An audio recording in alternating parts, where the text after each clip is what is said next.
આજે આપણે બનાવીશું ઇન્સ્ટન્ટ બની જાય તેવો ઘઉંના લોટનો હેલ્ધી નાસ્તો। તો ચાલો આપણે બનાવવાનું શરૂ કરીએ। તો ઘઉંના લોટનો હેલ્ધી નાસ્તો બનાવવા માટે આપણે 2 વાટકી ઘઉંનો લોટ લીધો છે। તો સૌથી પહેલાં આપણે એ 2 વાટકી ઘઉંના લોટને એક વાસણની અંદર લઈ અને નાસ્તાનો લોટ બાંધી લઈશું। તો હવે આપણે તેની અંદર 2 ચમચી તેલ ઉમેરીશું, સાથે જ નાની અડધી ચમચી મીઠું ઉમેરીશું। હવે આપણે બધું સરસ મિક્સ કરી લઈશું અને રેગ્યુલર આપણે જે રીતે લોટ બાંધતા હોય તે રીતે આપણે લોટ બાંધી લઈશું। તો થોડું પાણી ઉમેરતા જઈ અને આપણે લોટ બાંધી લઈશું।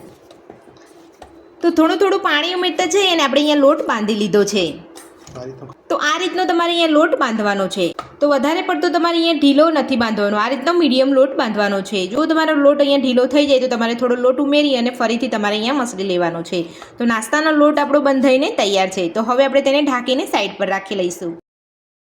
તો હવે આપણે નાસ્તાનો મસાલો બનાવીશું। તો નાસ્તાનો મસાલો બનાવવા માટે મેં અહીંયા 3 ડુંગળી લીધી છે। તો ડુંગળીની ઉપરની છાલ કાઢી નાખી છે। તો હવે આપણે ડુંગળીને લાંબી સાઈઝની અંદર કટ કરી લઈશું। તો આ રીતે તમારે લાંબી સાઈઝમાં ડુંગળીને કટ કરી લેવાની છે। તો બધી ડુંગળી આપણે અહીંયા કટ કરી લીધી છે। તો હવે આપણે ડુંગળીને હલકી ફ્રાય કરીશું। તો ડુંગળીને ફ્રાય કરવા માટે મેં અહીંયા ગેસ ઉપર એક પેન રાખ્યું છે, તેની અંદર 3 મોટી ચમચી જેટલું તેલ ઉમેરીશું। તેલને ગરમ થવા દઈશું। તો તેલ આપણું અહીંયા ગરમ થઈ ગયું છે। તો હવે આપણે તેની અંદર નાની અડધી ચમચી જેટલી રાઈ ઉમેરીશું, સાથે જ નાની અડધી ચમચી જેટલું જીરું ઉમેરીશું,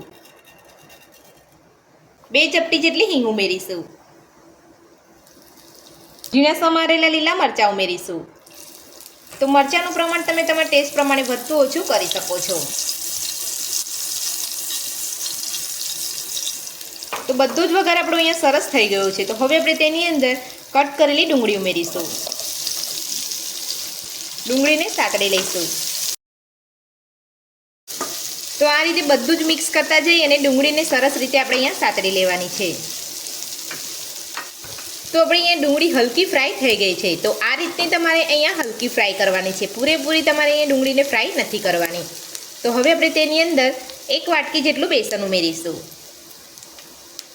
તો તમારે અહીંયા થોડું બેસન ઉમેરતા જઈ અને બધું સરસ મિક્સ કરી લેવાનું છે।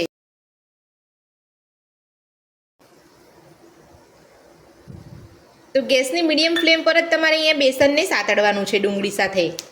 ગેસની ફૂલ ફ્લેમ પર તમારે અહીંયા બેસન નથી સાતળવાનું। જો તમે અહીંયા ગેસની ફૂલ ફ્લેમ કરી દેશો તો તમારું બેસન અહીંયા બળી જશે અને તમારો નાસ્તાનો સ્વાદ સારો નહીં લાગે।